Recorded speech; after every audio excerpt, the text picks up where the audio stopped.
Öncelikle Rabbime hamd ediyorum. Yaz Kur'an kurslarına bizi sıhhat ve afiyet içerisinde çoluk çocuğumuzla birlikte ulaştırmayı nasip ettiği için. Pazartesi günü başlıyoruz. Allah nasip ederse 25 Haziran itibariyle. 17 Ağustos'ta da bu Kur'an kurslarımız, yani yaz Kur'an kurslarımız sona ermiş olacak. Türkiye çapında bu yaz Kur'an kurslarını Diyanet İşleri Başkanlığımız bu yılki temasını da şu şekilde belirterek camide çocuk sesi, vatanımın neşesi şeklinde. Camide cıvıl cıvıl ses duymak istiyoruz. Çocuklarımın sesini duymak istiyoruz.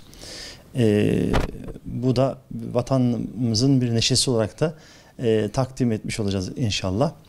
Bütün çocuklarımızı, kız erkek olmak üzere bütün çocuklarımızı camiye ve Kur'an kurslarımıza bekliyoruz.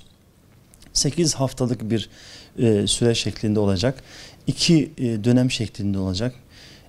Bir kardeşimiz diyelim ki Şanlıurfa'da bir dönem Kur'an kursuna gitti. Tatile gittiğinde başka bir şehirde eğer yaz Kur'an kursuna gitmek istiyorsa, ben Şanlıurfa'da bir dönem geçirdim diyerek diğer şehirde de yaz Kur'an kursuna devam edebilecek. Yani ben işte efendim tatile gittim, Kur'an kursunu bıraktım veya Kur'an'a geçemedim, dini bilgi eksik aldım şeklinde üzülmesinler.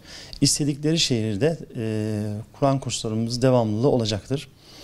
Biz Şanlıurfa İl Müftülüğü olarak 3000'e yakın hocamızla, yani İmam Hatip, Kur'an kursu hocamız, sözleşmeli, kadrolu, ders ücreti şeklinde, fahri Kur'an kursu şeklinde tam 3000 hocamızla inşallah bu kursları yürütmeye çalışacağız. Bizim isteğimiz şu, yaşı küçük, büyük ne olursa olsun mutlaka çocuklarımızı camiye getirelim, Kur'an kurslarımıza getirelim ve Kur'an'la buluşturalım, dini bilgiyle buluşturalım. Peki biz yaz Kur'an kurslarını ne öğreteceğiz? Öncelikle çocuklarımızın elif bağdan başlayarak Kur'an okumasını sağlamak için çaba sarf edeceğiz. Namazla ilgili bildiği duaları inşallah onlara öğretmeye çalışacağız. Kısa da olsa bazı ezberler yaptırmaya çalışacağız.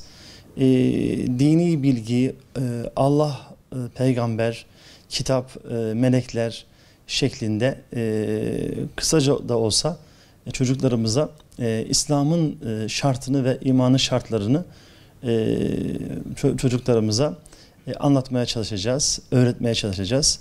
Bu vesileyle birçok kardeşimiz şunu bilir ki şu andaki, yani büyük yaş olarak kendimizi hissettiğimizde, yani 50 yaşlarında diyelim, 40 yaşlarındayken biz şunu diyebiliriz: ben ilk duamı, elifbayı ilk defa yaz Kur'an kursunda gördüğüm şeklinde birçok kardeşimiz hatırlayabilir.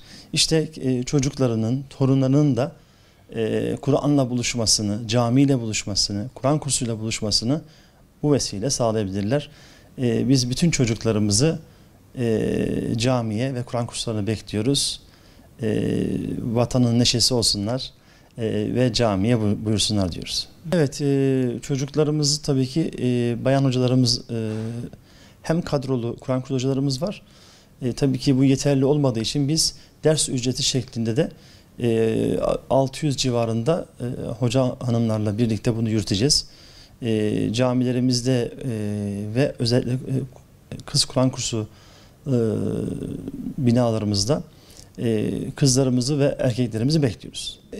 Bu çocukların bizim olduğunu, yani bizim mahallemizin çocukları, bizim torunlarımız, bizim evlatlarımız olduğumuzu unutmamamız gerektiğini, bu sebeple de çocuklarımızın mutlaka camide olmasını, Kur'an kursunda olması için biz vesile olmamız gerektiğini, herhangi bir çocuğun camiden ve Kur'an kursundan Allah korusun soğumasına engel olunmaması gerektiği hususunda bir gayret gösterilmesini bütün Urfalı kardeşlerimden rica ediyorum.